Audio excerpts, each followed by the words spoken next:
جتنا ہم دنیا کے پیچھے بھاگتے ہیں دنیا اتنی آگے بھاگتی چلی جاتی ہے۔ تو اللہ کے رسول صلی اللہ علیہ وسلم نے فرمایا کہ اگر ابن آدم اپنے رزق سے ایسے بھاگے جیسے وہ موت سے بھاگتا ہے تو اس کا رزق اس کو ایسے ہی پالے گا جیسے موت اس کو پالے گی۔ تو اللہ تعالیٰ نے ہمارا رزق اس وقت لکھ دیا تھا جب ہم اپنی ماں کے پیٹ میں ابھی 5 مہینے کے جنین تھے۔ تو دنیا کے لیے کوشش ضرور کرنی ہے، لیکن اس کو کمانے کے لیے اس رزق کی خاطر اللہ کی نافرمانیاں اور حرام ذرائع کا اختیار کرنا اور اللہ کی عبادات سے غافل ہو جانا اور ایسے تھک جانا کہ دن بھر بس ایک مشقت کرنی، رزق کے پیچھے دوڑنا اور رات کو ایسے گر کے پڑھ کے سو جانا بے خبر عشاء پڑھے بغیر، تو اللہ سبحانہ تعالیٰ کو ایسا انسان پسند نہیں۔ تو رزق ہمیں مل کے رہے گا، اس کی فکر نہ کریں، اتنی کریں بس جتنا توکل کا تقاضا ہے۔ اپنے اسباب اختیار کریں لیکن اس کے پیچھے ہلکان نہ ہو۔ ہلکان ہونے کے لیے آخرت کی فکر ہے، اس کے پیچھے کوششیں لگائیں، اسٹرگل آخرت کمانے کے لیے، کیونکہ وہ اصل جگہ ہے جس کو ہم بلڈ کر رہے ہیں، جس کو ہم بنا رہے ہیں۔ ورنہ اس دنیا کے اندر جو کچھ ہمیں ملتا ہے نا، چاہے وہ مال ہے، چاہے وہ اولاد ہے، چاہے وہ گھر ہے، چاہے وہ گاڑی ہے، چاہے وہ گاڑی کا پرانا ماڈل ہے یا اپ ڈیٹڈ ماڈل ہے، وہ ہمارے نصیب میں اللہ نے لکھا، وہ ہمیں مل کے رہے گا۔ جو چیز اللہ نے ہمارے لیے لکھ دی ہے وہ ہمیں مل کے رہے گی، اور جو اس نے ہمارے نصیب میں نہیں لکھی اس کے لیے چاہے ہم سر نیچے اور ٹانگیں اوپر کر لیں وہ ہمیں نہیں ملے گی، وہ ہمیں نہیں ملے گی بالکل، اور جس وقت لکھا ہے اسی وقت ملے گی۔ لیکن اصل کام جو ہم نے کرنا ہے وہ اللہ سبحانہ تعالیٰ بتا رہے ہیں، اور وہ کیا ہے کہ وہی ہے جس نے آسمان اور زمین کو 6 دنوں میں پیدا کیا، جبکہ اس سے پہلے اس کا عرش پانی پر تھا تاکہ وہ تم کو آزمائے، لیبلوکم ایکم احسن عملا۔ تو ہمیں تو اللہ سبحانہ تعالیٰ نے پیپر دینے کے لیے بھیجا ہے اس دنیا میں، ہمیں اللہ سبحانہ تعالیٰ نے جنت میں اپنا گھر تعمیر کرنے کے لیے بھیجا ہے۔ دنیا کے گھروں کی تو ہم میں سے ہر کوئی فکر کر رہا ہوتا ہے، ٹھیک ہے اتنی کیجئے جتنے کے آپ مکلف ہیں، لیکن اصل گھر کی تعمیر کی فکر زیادہ ضروری ہے۔ ہم احسن عمل کر رہے ہیں یا نہیں کر رہے؟ احسن عمل کیا ہے؟ ایسا عمل جس میں 2 چیزیں پائی جائیں۔ نمبر 1، جیسے کل ہم نے سورہ توبہ میں کیا سیکھا تھا؟ اخلاص سے نیت۔ کتنا بھی بڑا نیکی کا کام ہے، اگر پیچھے نیت خالص نہیں، نیت خالصتاً اللہ کو راضی کرنے کی نہیں ہے تو اس کا کوئی فائدہ نہیں، اس عمل کا ہمیں کوئی فائدہ نہیں ہوگا، وہ احسن عمل نہیں ہے۔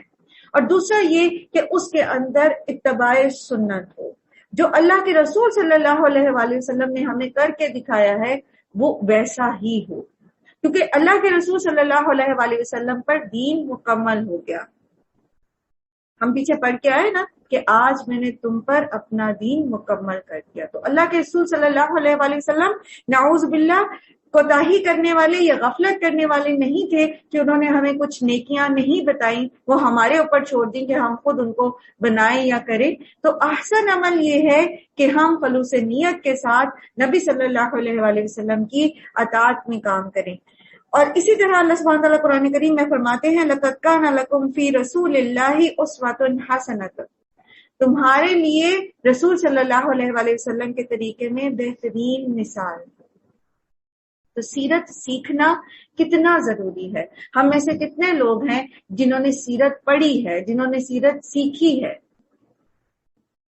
جب ایمان کی تکمیل کی بات آتی ہے نا تو وہ کیا آتی ہے کہ جو کچھ نبی صلی اللہ علیہ وآلہ وسلم پر نازل کیا گیا ہے، وَآمِنُوا بِمَا أُنزِلَ إِلَيْكَ، جو آپ پر نازل کیا گیا وہ اس پر ایمان لائے۔ تو نبی صلی اللہ علیہ وآلہ وسلم پر قرآن بھی نازل کیا گیا، وہی مطلوب، اور حدیث بھی جو سنت ہے وہ بھی نبی صلی اللہ علیہ وسلم پر نازل کی گئی، اس کو وحی غیر مطلوب کہتے ہیں یا وحی خفی کہتے ہیں، کیونکہ سورہ نجم میں اللہ سبحانہ تعالیٰ فرماتے ہیں کہ اللہ کے رسول صلی اللہ علیہ وآلہ وسلم اپنے پاس سے کوئی بات نہیں کرتے مگر یہ کہ جو وحی ہو، اپنی خواہش نفس سے باتیں نہیں کرتے، خاص طور پر جو دین کے متعلق باتیں ہیں۔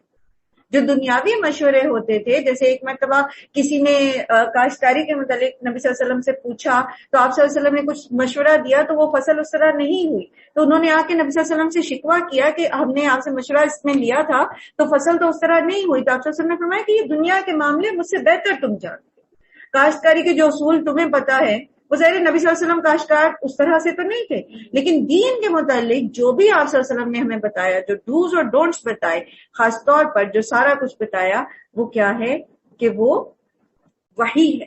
تو ہمیں وحی جہاں وحی جلی یا قرآن کا علم حاصل کرنا ضروری ہے، وہی وحی خفی یعنی حدیث اور سنت کا علم حاصل کرنا بھی ضروری ہے۔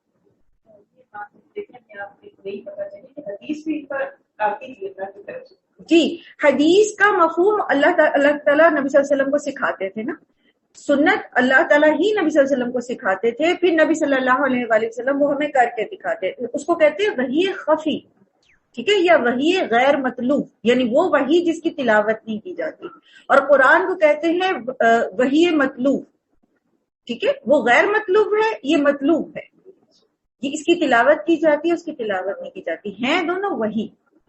انشاءاللہ سورہ نجم میں ہم پھر اس کو تھوڑا سا دوبارہ تفصیل سے دیکھیں گے۔ تو اللہ تعالیٰ نے ہمیں دنیا میں کیوں بھیجا ہے؟ تاکہ وہ آزمائے کہ ہم میں سے کون بہتر عمل کرنے والا ہے۔ اب اگر محمد صلی اللہ علیہ وآلہ وسلم آپ کہتے ہیں کہ لوگوں مرنے کے بعد تم دوبارہ زندہ کیے جاؤ گے، تو منکرین فوراً بول اٹھتے ہیں کہ یہ تو صریح جادوگری ہے، اور اگر ہم ایک خاص مدت تک ان کی سزا کو ٹالتے ہیں تو وہ کہنے لگتے ہیں کہ آخر کس چیز نے اسے روک رکھا ہے۔ سنو، جس روز اس سزا کا وقت آ گیا تو پھر کسی کے پھیرے سے وہ پھیرا نہیں جائے گا، اور وہی چیز ان کو آ گھیرے گی جس کا وہ مذاق اڑاتے ہیں۔ اگر کبھی ہم انسان کو اپنی رحمت سے نوازنے کے بعد پھر اسے محروم کر دیتے ہیں تو وہ مایوس ہو جاتا ہے۔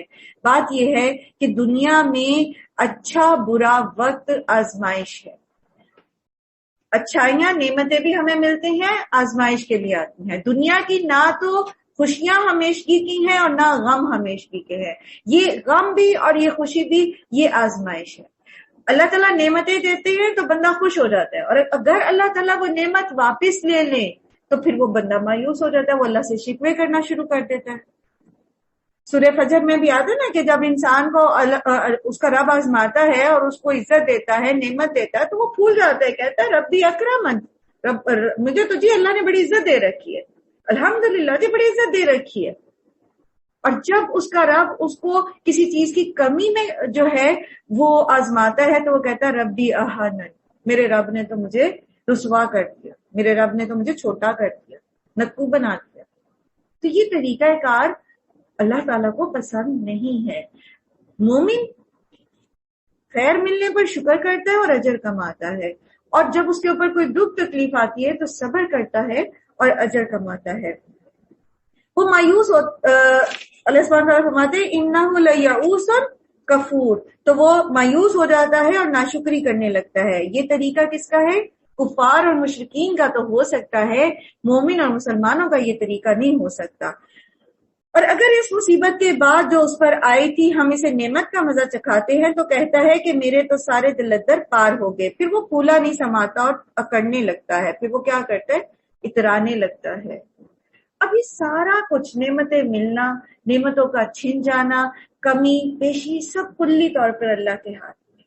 بندہ جو مرضی کر لے، ملے گا اس کو وہی جو اللہ نے اس کو دینا ہے، جو اللہ کی چاہت، جو اللہ نے اس کے لیے تقدیر میں لکھ دیا ہے۔ لیکن ہم وہی چیزیں پاتے ہیں اور تکبر میں مبتلا ہو جاتے ہیں، وہی چیزیں جب ہم سے چھن جاتی ہیں تو ہم مایوسی کا شکار ہو جاتے ہیں اور اللہ پہ شکوہ کرنا شروع کر دیتے ہیں۔ ہم یہ ریئلائز نہیں کرتے کہ اصل معاملہ تو یہ ہے کہ دینے والا یا واپس لے لینے والا تو یہ دیکھنا چاہتا ہے کہ یہ میری دی ہوئی چیز کو کیسے استعمال کروں، اور میری یہ دی ہوئی چیز جب میں واپس لے لیتا ہوں تو یہ کیسا رد عمل اختیار کرتا ہے۔ آپ کے پاس اگر کوئی اپنی امانت رکھواتا ہے، یہ فرض کرے آپ اپنی امانت کسی کے پاس رکھواتے ہیں اور اس کے بعد آپ وہ واپس لینا چاہتے ہیں، اور وہ بندہ اس پر آپ سے شکوے کرنا شروع کر دے، بھی یہ کیا بات ہوئی، گاڑی تم نے 2 دن دی تھی، واپس کیوں لے لی، اور واپس کیوں لے رہے ہو، اور اس پہ وہ رونا دھونا شروع کر دے، اور اس کے اوپر وہ آپ کے اوپر جو ہے وہ شکوے باندھنے شروع کر دے اور مایوس ہو جائے اور آپ سے قطع تعلق کر لے، کیا خیال ہے؟ کیا وہ اپنے اس عمل میں حق بجانے پہ گاڑی تو ہماری تھی، آپ کی تھی، آپ نے دی تھی نا، ان کے پاس تھوڑا عرصے کے لیے رکھی تھی. کیا وہ اس چیز کے حقدار تھے کہ وہ اس کے اوپر مالک بن کے بیٹھ جاتے یا اس میں وہ تصرف کرتے؟ آپ نے ان کے پاس امانت رکھوائی تھی، وہ اپنی مرضی سے نکالتے گاڑی، جہاں مرضی دوڑاتے پھرتے اور جیسے مرضی اس کو کہیں بھی ٹھوک دیتے اور پھر جو مرضی اس میں سے سیٹیں کور پھاڑ دیتے. کیا وہ اس چیز پر حق بچانے کو؟ نہیں. تو جو کچھ بھی اللہ ہمیں دیتا ہے، چاہے وہ اولاد ہے، چاہے وہ مال ہے، چاہے وہ میرا جسم ہے، میری خوبصورتی ہے، میری صحت ہے، تندرستی ہے، اسباب ہے، جو کچھ وہ اللہ کا ہے. ہمارے پاس صرف امانت ہے اور ہمیں صرف اس امانت کو اس حق کے ساتھ استعمال کرنے کی اجازت ہے جیسی اللہ تعالیٰ نے ہمیں دی ہے، جتنی کنڈیشنز کے ساتھ ہمیں اس کو استعمال کرنے کی اجازت دی. آپ بینگ اے مدر اپنے بچے کو بلا وجہ سلیپ نہیں کر سکتے. سلیپ کرنا تو خیر ویسے ہی منع ہے، منہ پہ نہیں مارنے کی اجازت نہیں ہے. ہمیں سے کتنے لوگوں کو پتا ہے کہ منہ پہ نہیں مارنا چاہیے، اجازت نہیں ہے اللہ کے رسول کی طرف سے کہ منہ پہ نہیں مارنا، کسی چھوٹے بچے کو بھی نہیں مارنا. غصہ ساس پہ ہے، اپنے بچے کو پکڑ کے دھنک دیا، ہمیں اس چیز کی اجازت نہیں ہے. یہ کریں گے نا تو اللہ کے پاس مجرم ٹھہریں گے. ہم سمجھتے میری اولاد ہے نا، میں جو مرضی کروں اس کے ساتھ، میں اس کی عزت نفس مجروح کروں، میں اس کو ماروں پیٹوں، میں اس کو جو مرضی کروں، یہ میری اولاد ہے. نہیں جی، وہ ہمارے پاس امانت ہے، میری کمائی ہے، میں نے اپنی محنت سے کمائی ہے، میں نے 9 to 5 جاب کی ہے، گرمی سردی میں دفتر گیا ہوں، میں اس کو جیسے مرضی اڑاؤں، جہاں مرضی آگ لگاؤں. نہیں جی، یہ اللہ نے آپ کو دی ہے، اللہ نے آپ کو ریسورسز دیے تھے، اللہ نے آپ کو دنیا میں بھیجا، اللہ نے آپ کو علم دیا، اللہ نے آپ کو استطاعت دی، اللہ تعالیٰ نے وہ سارے اسباب کیے تو آپ نے یہ پیسے کمائے. ورنہ اگر اللہ نہ چاہتا تو آپ کے جیسے بے شمار بے روزگار گھروں میں پڑے سڑے. نہیں ہے ہمارے پاس اختیار. تو جب اللہ تعالیٰ واپس لیتا اپنی امانت، جیسے اگر ہم نے اپنی گاڑی واپس مانگی تو جس سے واپس لی وہ رونا دھونا شروع کر دے اور جزا فضا شروع کر دے اور ناشکریاں شروع کر دے اور ہم سے قطع تعلق کر دے تو وہ حق بجانب نہیں. اسی طرح اگر خدا نہ خواستہ، ویسے تو نعمتوں کے زوال سے پناہ لینی چاہیے. اللہ کے نبی صلی اللہ علیہ وسلم نے ہمیں دعائیں بھی سکھائی ہیں کہ اللہ تعالیٰ کی پناہ لینی چاہیے اس چیز سے کہ جو نعمتیں اس نے ہمیں دی ہیں وہ واپس لے لے. لیکن اگر وہ آزمائش میں کسی وقت میں لے بھی لیتا ہے تو اس پر پھر قطع تعلق کر لینا، اللہ سے مایوس ہو جانا، یہ کسی کافر اور مشرک اور ایک ایسے بندے کا طرز عمل تو ہو سکتا ہے جو اللہ کو نہ پہچان، مومن کا طرز عمل نہیں ہو سکتا. اس عیب سے اگر کوئی پاک ہے تو بس وہ لوگ جو صبر کرنے والے اور نیکوکار ہیں. ظاہر ہے جو چیز آپ جس کے عادی ہو جاتے ہیں اگر وہ چھن جاتی ہے، مثال کے طور پہ آپ کے پاس گاڑی تھی، پھر کوئی ایسی وجہ ہوئی کہ آپ کو گاڑی بیچنی پڑ گئی، تو آپ گاڑی کے عادی تھے، آپ کو اس کی عادت تھی، لیکن اب وہ آپ کے پاس نہیں ہے. تو پھر جب تک ہم صبر کرنے والے نہیں ہوں گے، جب تک ہم نیک عمل کرنے والے نہیں ہوں گے، نیکیاں کرنے والے نہیں ہوں گے، تب تک ہم پھر اس سچویشن کو ہینڈل کر کے اللہ سبحانہ تعالیٰ کے پاس اجر نہیں کما سکیں گے. وہ جو اللہ تعالیٰ فرماتے ہیں نا کہ لہم مغفرۃ و اجر کبیر، آیت نمبر 11، تو پھر وہ نہیں ہمیں ملے گی. ٹھیک ہے، تو پھر ضرورت کس بات کی ہے؟ سیلف ٹریننگ کی، اپنے آپ کو باور کرانے کی کہ ہم صرف اللہ کے پاس اس کے امانت دار، اس کی امانتیں ہمارے پاس ہیں. پھر ہمیں علم حاصل کرنا ہے کہ ان امانتوں کو ہم کیسے، کس لیول تک، کس ایکسٹینٹ تک اون کرتے ہیں اور ہم اس کو استعمال کر سکتے ہیں، اور کس طرح اللہ تعالیٰ نے ہمیں کہا ہے کہ ان کو کس کس راہ میں لگانا ہے. اور پھر یہ کہ اگر اس میں کوئی کمی بیشی ہوتی ہے تو اس پہ صبر کیسے کرنا ہے. اور پھر کہوں گی کہ نہیں حاصل ہو سکتی یہ حکمتیں مگر یہ کہ قرآن کے، جب تک ہم قرآن کو سمجھ کے نہیں پڑھتے، اس کے ساتھ اپنا تزکیہ نہیں کرتے. جیسا کہ آپ لوگوں کی جو روٹین کی کلاس ہے وہ تزکیہ بالقرآن ہے، میں اس کو تفسیر کی کلاس نہیں کہتی، although ہم اس کے اندر تفسیری نکات بھی تھوڑے بہت سیکھتے ہیں، لیکن بیسیکلی وہ تزکیہ کی کلاس. ہم اس کے ساتھ اپنے آپ کو قرآن کے ذریعے پیوریفائی کرنے کی کوشش کرتے ہیں. تو اگر ہم، کیونکہ نبی صلی اللہ علیہ وسلم کی بعثت کا مقصد جو اللہ سبحانہ تعالیٰ نے بتایا اس میں سب سے پہلے ترتیب میں تزکیہ ہے، وہ یزکی ہیں اور وہ ان کا تزکیہ کرتا ہے. تو یہ ضروری ہے، پھر ہی ہمیں پتہ چلے گا کہ ہم نے کس موقع پر کیا کام کرنا ہے اور کیسے کرنا ہے. تو اے پیغمبر صلی اللہ علیہ وآلہ وسلم ان سے کہیں ایسا نہ ہو کہ آپ ان چیزوں میں سے کسی چیز کو بیان کرنے سے چھوڑ دیں جو آپ کی طرف وحی کی جا رہی ہے، اور اس بات پر دل تنگ ہو کہ وہ کہیں گے کہ اس شخص پر کوئی خزانہ کیوں نہیں اترا۔ یہ مکی صورت ہے نا، اور آپ کو پتہ ہے کہ مکہ کے لوگوں کی بہت زیادہ ساری ڈیمانڈز تھیں، عجیب عجیب ڈیمانڈز کرتے تھے، تو کہتے کہ آپ اس وجہ سے اللہ سبحانہ وتعالیٰ فرماتے کہ ایسا نہ ہو کہ آپ دل تنگ ہو کہ یہ لوگ مجھ سے ایسی ایسی ڈیمانڈز کرتے رہتے ہیں اور میرے اوپر اعتراض گھٹتے، تو ایسا نہ ہو کہ آپ کسی بات کو روک لیں۔ محمد صلی اللہ علیہ وآلہ وسلم تو وحی میں سے کچھ بھی روکنے والے نہیں تھے، ان کو تو اللہ سبحانہ وتعالیٰ ساتھ ساتھ سمجھا رہے تھے، ساتھ ساتھ ان کی تسبیت قلب کر رہے تھے۔ ہمیں یہ باتیں بتائی جاتی ہیں، ساتھ ساتھ ہمیں بھی سمجھایا جا رہا ہے کہ دیکھو حق صرف اس لیے نہ روک لینا کہ لوگ تمہارے اوپر باتیں چھاٹیں، صحیح بات کو صرف اس لیے نہ روک لینا کہ لوگ تمہیں ٹیگ کر دیں گے، تمہیں جو ہے وہ تمہارا کوئی نام رکھ دیں گے، تمہیں آئسولیٹ کر دیں گے، تمہیں اپنے اس میں سے نکال دیں گے، تو اس لیے ہم لوگوں کو صحیح بات ہی نہ بتائیں۔ یا یہ کہ اس کے ساتھ کوئی فرشتہ کیوں نہ آیا، تم تو محض خبردار کرنے والے ہو، اور آگے ہر چیز کا کارساز تو اللہ ہی ہے۔ کیا یہ کہتے ہیں کہ پیغمبر نے یہ کتاب خود گھڑ لی ہے؟ کہو اچھا یہ بات ہے تو اس جیسی گھڑی ہوئی 10 صورتیں تم بنا لو۔ پیچھے صورت میں آپ نے پڑھا تھا کہ کوئی ایک صورت لے آؤ، پھر یہاں کہا گیا 10 صورتیں لے آؤ، پھر ایک جگہ آئے گا کوئی ولو آیا ایک آیت ہی لے آؤ، لیکن وہ یہ چیلنج نہیں ایکسپٹ کر سکے، جنہوں نے کوشش بھی کی وہ بری طرح اس میں ناکام ہوئے۔ اور اللہ کے سوا جو تمہارے معبود ہیں ان کو مدد کے لیے بلا سکتے ہو تو بلا لو، اگر تم انہیں معبود سمجھنے میں سچے ہو۔ اب اگر وہ تمہارے معبود تمہاری مدد کو نہیں پہنچتے تو جان لو یہ اللہ کے علم سے نازل ہوئی ہے۔ تو قرآن کریم کے نزول کے بارے میں یہ بات قرآن میں 2 بار آئی ہے کہ قرآن اللہ کے علم سے اتارا گیا ہے، اور یاد رکھیے کہ اللہ کا علم ہر چیز کو گھیرے ہوئے ہے، اس لیے یہ کتاب جو ہے کیا ہے، ذالک الکتاب لا ریب فیہ، اس میں کوئی شک نہیں۔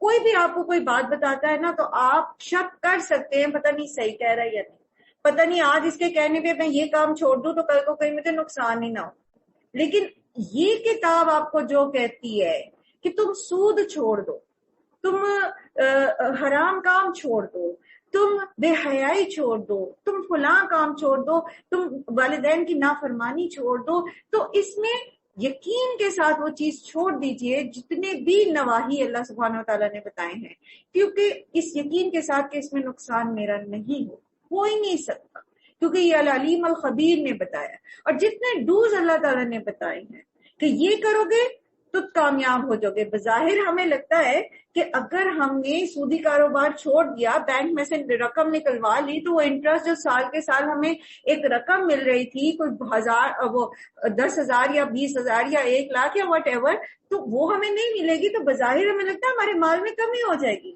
لیکن اللہ تعالیٰ کہہ رہے ہیں تم فائدے میں رہو گے، تو یقین رکھیے کہ آپ فائدے میں رہیں گے۔ وہ جو بظاہر جو رقم میں کمی ہوئی ہے نا، اللہ تعالیٰ آپ کو اس سے کہیں زیادہ کے ساتھ کمپنسیٹ کریں گے، آپ کو ان تمام جو برائیاں آپ کو پہنچ رہی تھی سود کی وجہ سے، اس سے آپ کو نکال لیں گے۔ وہ جو آپ نے اللہ کے ساتھ جنگ چھیڑ رکھی تھی نا، اس میں آپ پھر اللہ تعالیٰ کی معاہدے میں آ جائیں گے، اور اللہ تعالیٰ پھر آپ کے تھوڑے میں بھی برکت دے دے گا۔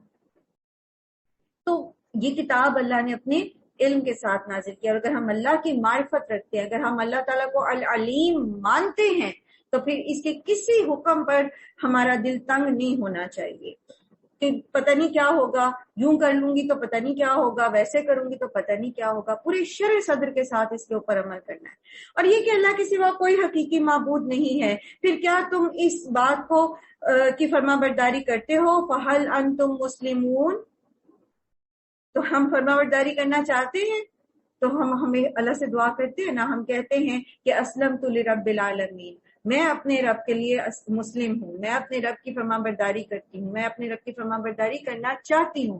تو ساتھ ساتھ پھر اللہ تعالیٰ سے بہت زیادہ دعا کیا کیجیے کہ اللہ تعالیٰ اس راستے پر ہمیں جما کے رکھے اور اس پر عمل کرنے میں ہمیں آسانیاں عطا فرمائے۔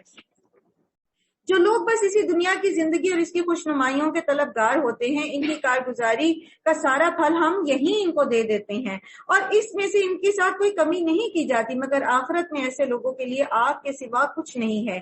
وہاں معلوم ہو جائے گا کہ جو کچھ انہوں نے دنیا میں بنایا وہ سب ملیا میٹ ہو گیا، اور اب ان کا سارا کیا دھرا محض باطل ہے۔ کوئی بھی نیکی جو ہے نا وہ ایمان کے بغیر قبول نہیں ہوتی۔ ام سلمہ کہتی ہیں کہ ہشام بن مغیرہ جو ہے وہ بہت فیاض آدمی تھا، بہت زیادہ لوگوں کو کھانا کھلایا کرتا تھا، صلہ رحمی کے کام کرتا تھا۔ حضرت ام سلمہ نے اس بات کا ذکر کر کے نبی صلی اللہ علیہ وآلہ وسلم سے پوچھا کہ اس کا کیا ہوگا، کیونکہ وہ اسلام سے پہلے جو ہے وہ فوت ہو گیا تھا۔ تو اللہ کے رسول صلی اللہ علیہ وسلم نے فرمایا کہ وہ یہ کام جو ہیں وہ نیک نامی کے لیے کرتا تھا، اس نے اللہ کی رضا کے لیے نہیں کیے تھے۔ تو نیک نامی تو اس کی محفوظ ہو گئی نا کہ اس کے مرنے کے بعد بھی لوگ اس کو یاد رکھتے۔ پھر اسی طرح وہ شہید اور عالم اور قاری کا واقعہ جو حدیث میں ہے کہ سب سے پہلے جو ہے ان کو لایا جائے گا اور ان سے پوچھا جائے گا، اور جب وہ کہیں گے کہ اللہ تعالیٰ آپ کی خاطر ہم نے یہ کیا، تو اللہ تعالیٰ فرمائیں گے نہیں۔ شہید کو کہیں گے تم اس لیے جان دی تم نے کیونکہ تم یہ چاہتے تھے کہ لوگ تمہیں بہادر کہیں۔ عالم کو کہا جائے گا کہ تم اس لیے علم سیکھتے سکھاتے تھے تاکہ لوگ تمہیں بہت بڑا عالم سمجھیں، اور جو غنی ہوگا اس کو کہا جائے گا تم اس لیے خرچ کرتے تھے تاکہ لوگ تمہیں غنی کہیں، اور اسی طرح جو قاری ہوگا اس کو کہا جائے گا تم اس لیے اچھے سے قرآن پڑھتے تھے تاکہ لوگ تمہاری قرات کی تعریف کریں، اور پھر انہیں گھسیٹ کے جہنم میں پھینک دیا جائے گا۔ تو اگر پیچھے نیت کا خلوص نہیں ہوگا، ایمان نہیں ہوگا، تو کوئی بھی نیک عمل جو ہے وہ قبول نہیں ہوگا۔ اس لیے نیتوں کا جائزہ لیتے رہنا چاہیے۔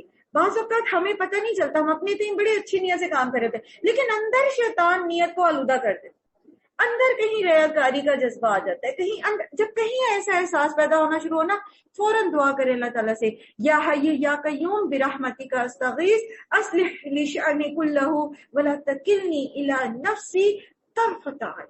اللہ تعالیٰ میں تو نیکی کے ساتھ ہی کام کرنا چاہتی ہوں، میری نیت خراب نہ ہو جائے، میرے نفس کے سپرد نہ مجھے کرنا، ایک لمحے کے ایک پلک جھپکنے کے لیے بھی میرے نفس کے حوالے نہ مجھے کرنا کہ میری نیت میں فتور ڈال دے، کہیں نہ کہیں تعریف کروانے کے لیے، کہیں کسی کو دکھانے کے لیے، کہیں کسی سے جو ہے وہ تھینک فلنس لینے کے لیے، کوئی ایسی کھوٹ کپٹ میری نیت میں نہ آئے۔ افمن کان علی بینۃ من ربہ ویتلوہ شاہد منہ من قبلہ، کیا پھر بھلا وہ شخص جو اپنے رب کی طرف سے ایک صاف شہادت رکھتا ہے، یعنی کونی شہادت، کائنات کی ساری گواہیاں، اس کے بعد ایک گواہ یعنی قرآن بھی پروردگار کی طرف سے اس کی تائید میں آ گیا، اور پہلے موسیٰ کی کتاب رہنما اور رحمت کے طور پر آئی ہوئی بھی موجود تھی، کیا پھر بھی وہ دنیا پرستوں کی طرح اس سے انکار کر سکتا ہے؟ ایسے لوگ تو اس پر ایمان ہی لائیں گے۔ اور انسانی گروہ میں سے جو کوئی اس کا انکار کرے تو اس کی جگہ جس کا وعدہ اس سے کیا گیا ہے وہ دوزخ ہے۔ اے پیغمبر صلی اللہ علیہ وآلہ وسلم، آپ اس چیز کی طرف سے کسی شک میں نہ پڑیں، یہ حق ہے آپ کے رب کی طرف سے، مگر اکثر لوگ نہیں مانتے، ولیکن اکثر الناس لا یؤمنون، اکثر لوگ مانتے ہی مان کے نہیں دیتے۔ تو پھر ہم پہلے دن سے یہ چیز سیکھ رہے، اکثریت کے پیچھے نہیں چلنا بلکہ حق اور سچ کو فالو کرنا ہے۔ اور اس شخص سے بڑھ کر ظالم اور کون ہوگا جو اللہ پر جھوٹ گھڑے؟ ایسے لوگ اپنے رب کے حضور پیش ہوں گے اور گواہ شہادت دیں گے کہ یہ ہیں وہ لوگ جنہوں نے اپنے رب پر جھوٹ گھڑا۔ اور یہ گواہ کون کون ہوں گے؟ خود انسان کے اپنے جوارے کرامن کاتبین، اور پھر وہ کتب جو کرامن کاتبین نے لکھ کے جو صحیفے تیار کر رکھے ہیں ہمارے وہ، اور پھر زمین، اور پھر دوسرے لوگ، پھر انبیاء جو نبی ہوں گے ان کے، اور پھر خود اللہ سبحانہ و تعالی۔ کیسی کیسی شہادتیں قائم ہوں گی، بندہ بھاگ کے جا کہاں سکتا ہے؟ کسی ایک کو تو نگیٹ کر سکتا ہے کہ نہیں جی اس سے غلطی ہوگی، اس نے لکھا نہیں میرا یہ نیکی کا کام، لیکن جہاں اتنی گواہیاں ہوں گی، سب سے بڑھ کے ہمارے اعضاء بولیں گے۔ اللہ سبحانہ وتعالی ہم سب کو اپنا فرما بردار بنا کے رکھے۔ سنو، اللہ کی لعنت ہے ظالموں پر، ان ظالموں پر جو اللہ کے راستے سے خود بھی رکتے ہیں اور لوگوں کو بھی روکتے ہیں، اس کے راستے کو ٹیڑھا کرنا چاہتے ہیں اور آخرت کا انکار کرتے ہیں۔ جب لوگ خود شک و شبہ میں ہوتے نا تو وہ شک و شبہ جو ہے نا وہ دوسروں میں بھی ٹرانسفر کر دیتے ہیں۔ بعض اپنی اعمال کے ذریعے لوگوں کو راستے سے روکتے ہیں. بعض جو ہیں وہ دوسروں کے دلوں میں شکوک و شبہات پیدا کر دیتے. جیسے اس شخص کی بات آتی ہے نا جو جنت میں چلا جائے گا اور اپنی ساتھی کے بارے میں پوچھے گا کہ وہ جو تھا وہ کہتا تھا کہ کیا واقعی تمہیں یقین ہے کہ قیامت آئے گی، کیا واقعی ہم دوبارہ زندہ کیے جائیں گے.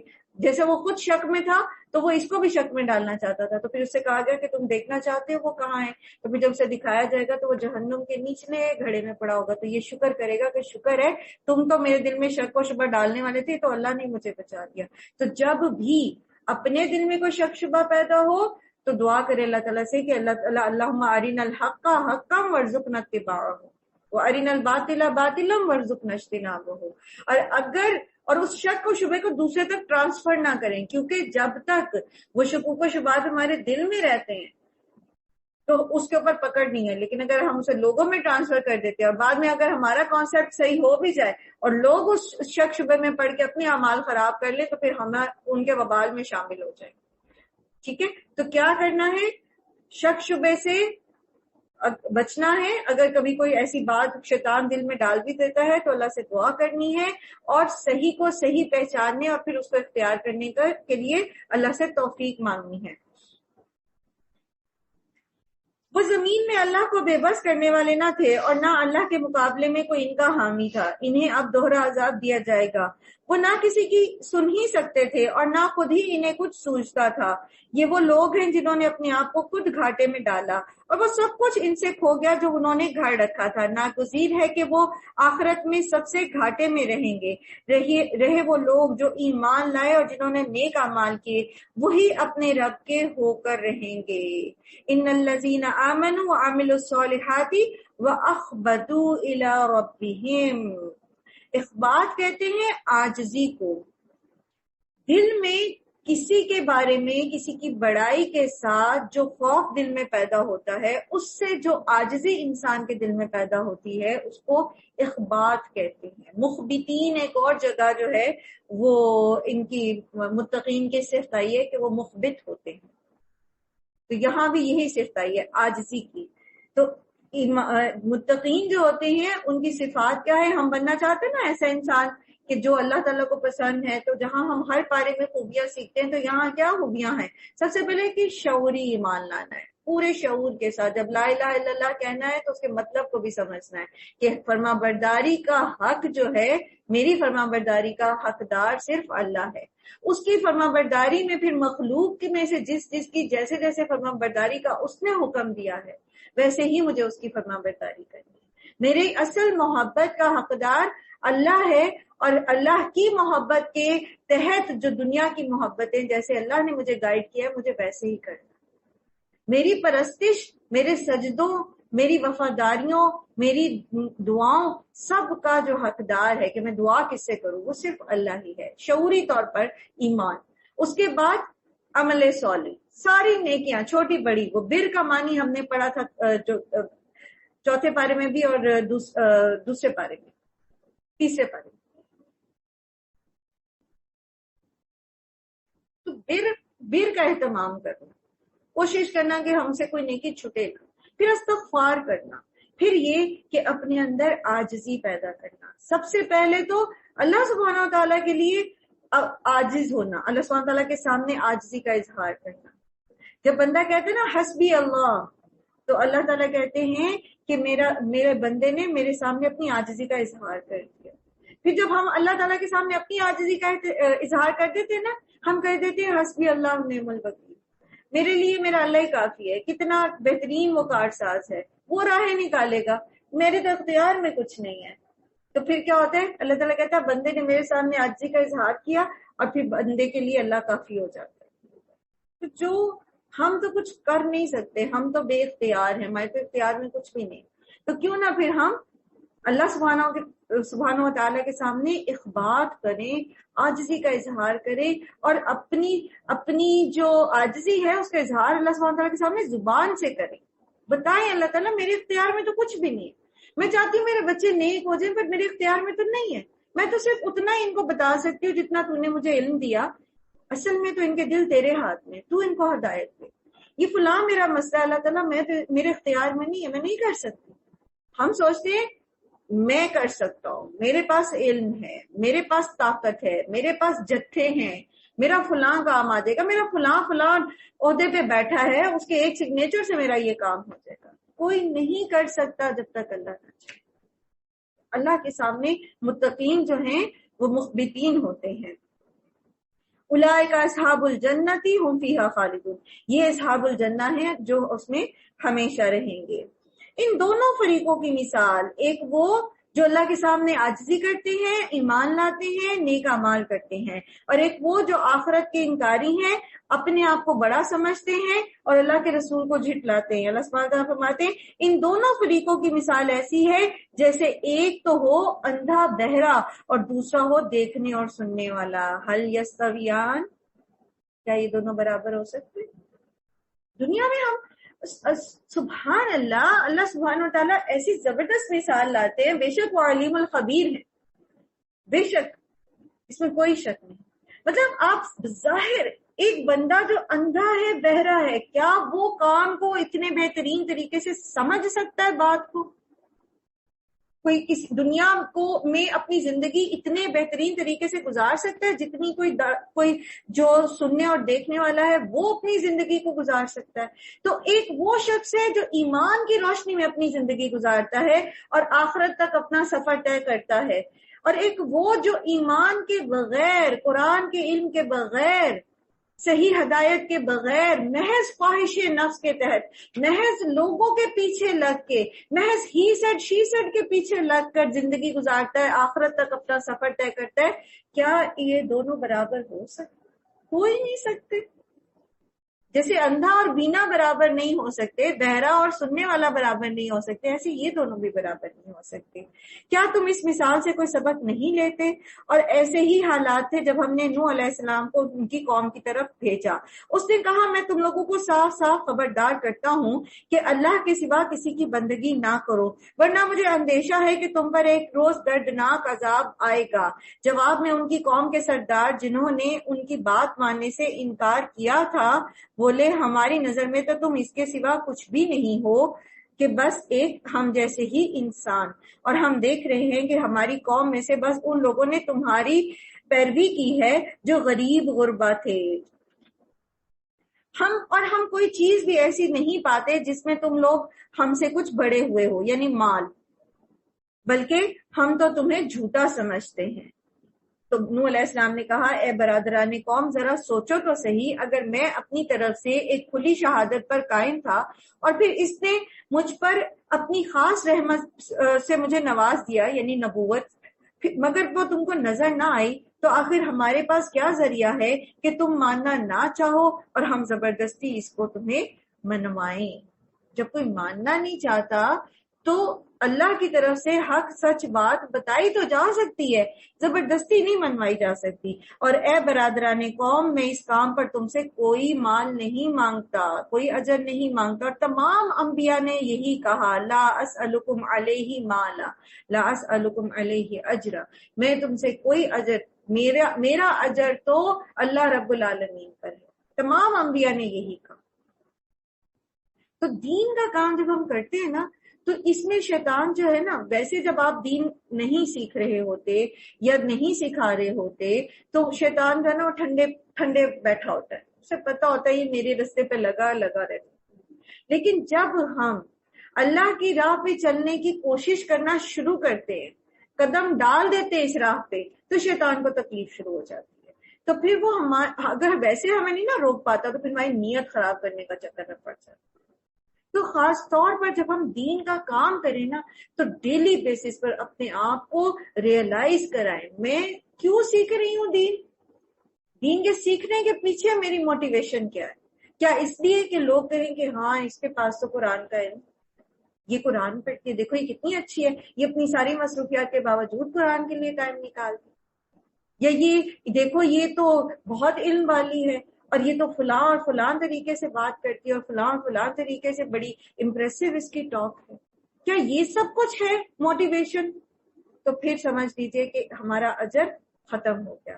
اور اگر ہماری موٹیویشن یہ ہے کہ میں دین اس لیے سیکھوں مجھے مشکلات بھی درپیش ہیں، وقت کی تنگی ہے یا بچے چھوٹے ہیں یا کچھ اور مسئلے ہیں، میں صرف اس لیے دین سیکھ رہی ہوں تاکہ میں رب کی رضا حاصل کر سکوں، میں اپنے رب کی رضا کا طریقہ سیکھ سکوں، اور میں صرف اس لیے دین پڑھا رہی ہوں، سکھا رہی ہوں تاکہ، کیونکہ یہ اللہ نے ایک ذمہ داری مجھ پہ ڈالی کہ جو علم میرے پاس ہے میں نے اس کو اپنے پاس بند کر کے نہیں رکھنا، میرا فرض ہے کہ جو خیر میرے پاس ہے، جو میں خیر سمیٹ رہی ہوں، برکتیں سمیٹ رہی ہوں، وہ میں دوسروں تک بھی پہنچاؤں۔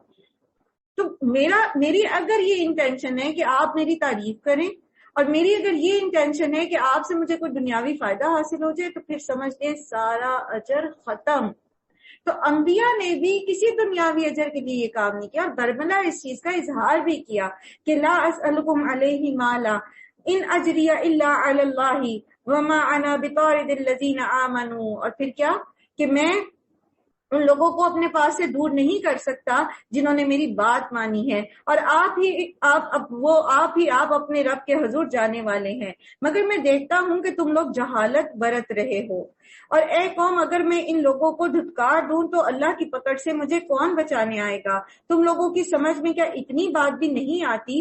اور میں تم سے یہ نہیں کہتا کہ میرے پاس اللہ کے خزانے ہیں، نہ میں یہ کہتا ہوں کہ میں غیب کا علم رکھتا ہوں۔ پیچھے اللہ کے رسول صلی اللہ علیہ وآلہ وسلم کی زبان سے بھی اللہ تعالیٰ نے یہی کہلوایا تھا نا کہ آپ ان کو بتائیں کہ میرے پاس کوئی غیب کا علم نہیں ہے، نہ میں یہ دعویٰ کرتا ہوں کہ میرے پاس اللہ کے خزانے ہیں، اور نہ میں یہ دعویٰ کرتا ہوں کہ میں فرشتہ ہوں، اور میں یہ بھی نہیں کہہ سکتا کہ جن لوگوں کو تمہاری آنکھیں حقارت سے دیکھتی ہیں انہیں اللہ نے کوئی بھلائی نہیں دی، ان کے نفس کا حال تو اللہ ہی بہتر جانتا ہے، اگر میں ایسا کہوں تو میں ظالم ہوں گا۔ تو بات یہ ہے کہ اب جو داعی دین ہوتا ہے، سب سے پہلے تو یہ کہ اس کو اپنی نیت کے اخلاص کے اوپر کام کرنا ہے، دوسرا یہ کہ جو اس کے پاس دین سیکھنے آتا ہے اس کو پریفرنس دینی ہے۔ جیسے سورہ عبسہ میں عبداللہ بن ام مکتوم جب نبی صلی اللہ علیہ وآلہ وسلم کے پاس آئے اور آپ صلی اللہ علیہ وسلم کے پاس سردار مکہ بیٹھے تھے، تو آپ نے تھوڑا سا اس چیز کو ناگوار محسوس کیا کہ یہ اس وقت کیوں آئے، تو اللہ سبحانہ تعالیٰ نے تنبیہ کی اس بات پر آپ نبی صلی اللہ علیہ وآلہ وسلم کو کہ آپ نے ان سے ایسا کیوں کیا، ان سے منہ کیوں موڑا۔ تو یہ چیز بھی داعی دین کے پیش نظر ہونی چاہیے کہ جو خود دین سیکھنے آ رہا ہے اس کو وہ زیادہ حقدار ہے کہ اس کی بات سنی جائے اور اس کو وقت دیا جائے، بنسبت ہم یہ دیکھتے رہے کہ کوئی بڑا آتا ہے، کوئی محلے کا بڑا آتا ہے یا کوئی آپ کے سوسائٹی کا بڑا آتا ہے، تو پہلے ہم اس کو دیکھیں خواہ وہ دین سیکھنا چاہے یا نہ سیکھے، اور ہم بس اس کے آگے پیچھے پھرتے رہے۔ داعی دین کا یہ طریقہ نہیں ہوتا، اور جو لوگ اللہ کی رضا کے لیے اپنے آپ کو جو ہے وہ پیش کرتے ہیں، جو دین سیکھنا سکھانا چاہتے ہیں، ان کی قدر و منزلت تو اللہ کے پاس ہے، ہم تو نہیں، بظاہر کسی کے جسچر سے تو ہم اندازہ نہیں کر سکتے۔ تو ان کے لیے کوئی ایسا سمجھنا کہ ہو، جیسے آپ کی اگر کوئی گھر میں ملازمہ ہے اور بظاہر وہ نہیں اتنا اچھا پہننے اور سکتی، ظاہر ہے وہ اتنا افورڈ بھی نہیں کر سکتی، تو آپ ان سے نخوت کا اظہار کریں یا کہ جی ان کو کیا سمجھ آنی ہے، اور وہ بات آپ سے پوچھیں، کوئی مسئلہ پوچھیں، جیسے آج کل رمضان ہے تو وہ تو آپ بس ایسے تیسے جواب دے دیں، تو یہ غلط طریقہ ہے، یہ سخت ناپسندیدہ طریقہ ہے۔ وہ اتنی ہی اس چیز کی حقدار ہے جتنی آپ کی کوئی سہیلی پوچھ لیتی ہے کوئی مسئلہ تو آپ اس کو سمجھاتے ہیں، وقت دیتے ہیں، اتنی ہی زیادہ حقدار ہیں وہ کہ آپ ان کو وہ بات سمجھائیں، ٹھیک ہے۔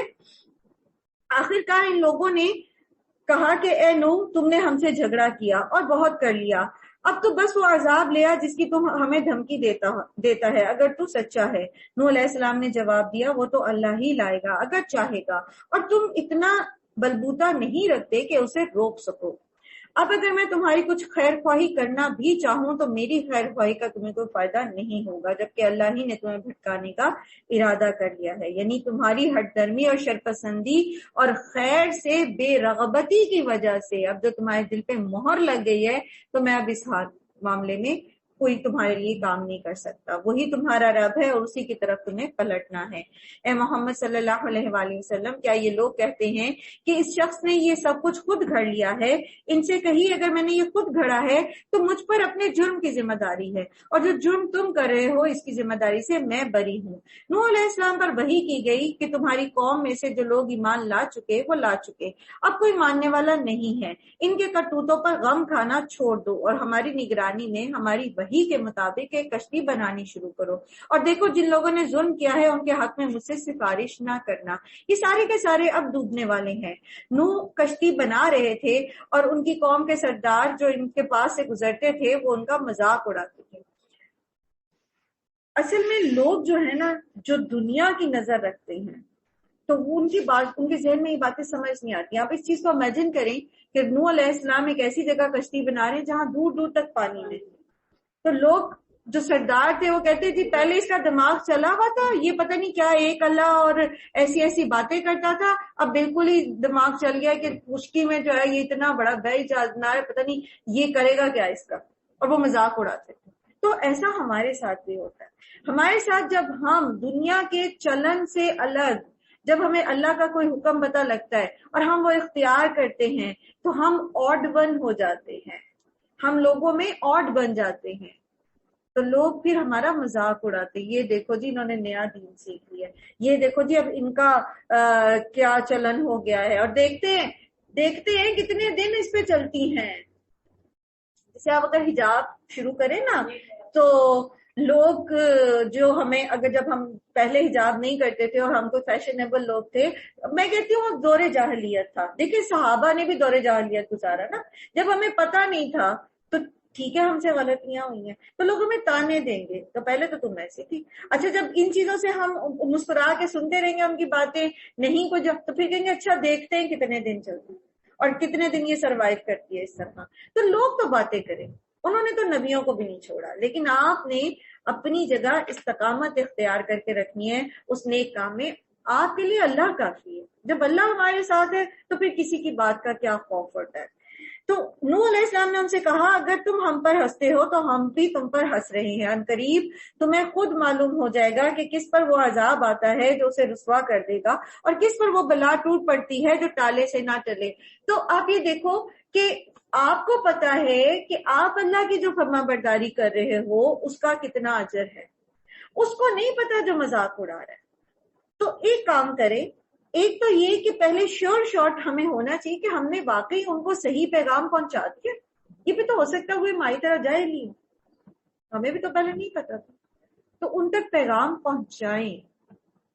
اور اس چیز کا مارجن دے انہیں کہ انہیں پتہ ہی نہیں ہے اس بڑے اجر کا جو مجھے پتا ہے, جس سے مجھے موٹیویشن ملی ہے. اور پھر بھی اگر وہ نہیں مانتے تو ان کو ان کے حال پہ چھوڑ دیں. آپ تو مطمئن رہیں کیونکہ آپ کو پتا ہے کہ آپ کا کتنا بڑا اجر اللہ کے پاس محفوظ ہو چکا ہے. یہاں تک کہ جب ہمارا حکم آ گیا اور وہ تنور ابل پڑا تو ہم نے کہا ہر قسم کے جانوروں کا ایک ایک جوڑا کشتی میں رکھ لو, اپنے گھر والوں کو بھی, سوائے ان اشخاص کے جن کی نشاندہی پہلے کی جا چکی ہے. اس میں سوار کرا دو اور ان لوگوں کو بھی بٹھا لو جو ایمان لائے ہیں. اب آپ دیکھیے 950 سال کی تبلیغ کے بعد, اور کیسی تبلیغ, سورہ نوح میں آتا ہے کہ میں نے ان کو صبح شام دعوت دی, چپکے چپکے بھی تھی, جہرن بھی, لیکن کوئی سوائے کہتے ہیں کہ 82 قریباً 80-82 لوگ تھے جو ان پر ایمان لائے. اور یہ جو اشارہ ہو رہا ہے نا کہ جن کی نشاندہی کی جا چکی, تو ان کی بیوی اور ان کا بیٹا یام تھا. ٹھیک ہے, حام, سام اور یافس مسلمان ہو گئے تھے. یام جو تھا, یا بعض روایات میں اس کا نام کنعان بھی آتا ہے, تو وہ مسلمان نہیں ہوا تھا, تو اس کو کشتی میں سوار نہیں کیا گیا. اور تھوڑے ہی تھے وہ لوگ جو نوح کے ساتھ ایمان لائے تھے. نوح علیہ السلام نے کہا سوار ہو جاؤ اس میں, اللہ ہی کے نام سے اس کا چلنا ہے اور اس کا ٹھہرنا بھی, میرا رب بڑا غفور الرحیم ہے. تو بسم اللہ پڑھ کر سوار ہو جب, اور جہاں اتریں وہاں بسم اللہ پڑھ کے اتریں, اور گھر میں داخل ہوں جب تو بسم اللہ پڑھ کے داخل ہوں. گھر سے جب نکلنے لگتے ہیں گھر میں داخل ہونے کی دعا پڑھے, ٹھیک ہے, اللہم انی اسألک خیر المولج و خیر المخرج بسم اللہ ولجنا و بسم اللہ خرجنا وعلی اللہ ربنا توکلنا. تو اللہ کا نام لے کر گھر میں داخل ہو. اس طرح گھر سے نکلیں تو اللہ کا نام لے کر گھر سے نکلیں. تو جس چیز پر اللہ کا نام لے لیا جاتا ہے نا, وہ اللہ کی حفاظت میں آ جاتی ہے, چاہے وہ کوئی بھی چیز ہے. آپ کے گھر کو لگائے گئے تالے ان کی حفاظت نہیں کرتے, لیکن اگر آپ تالا لگاتے ہوئے بسم اللہ کہتے ہیں تو پھر وہ اللہ کی حفاظت میں چلا جاتا ہے. گاڑی کا لاک کرتے بسم اللہ کہیے. اپنی الماری اپنی تجوری کو لاک لگاتے ہوئے جو بھی جہاں آپ نے جو بھی چیز رکھی ہے اپنی ڈاکومنٹس اور آپ کو ڈر ہے کہ کہیں گم نہ ہو جائے سے بسم اللہ. گھر کا جو راشن کا ڈبا ہوتا ہے, آٹے کی جو بالٹی ہوتی ہے, چاول کا جو ڈرم ہوتا ہے, اس کا ڈھکن جب کھولتے ہیں سے بسم اللہ. جب اس میں سے چیز نکالنے لگتے ہیں میئرنگ کپ کے ساتھ تو سیٹ سے بسم اللہ.